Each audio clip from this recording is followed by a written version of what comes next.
Yolda yola taze bey, taze bey, taze bey. Gülü dönüp sarısınlar, birbirinden yarısınlar.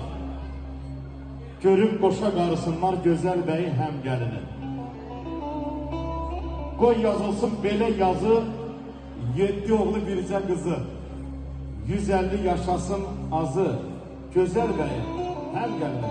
Allah mübarək eləsin. Hoş vaxt. Cengiz, şimdi bu okuduğum yol var ha. Onu her toyda okuyorum ha. Çünkü o tepkelerde okuyorum.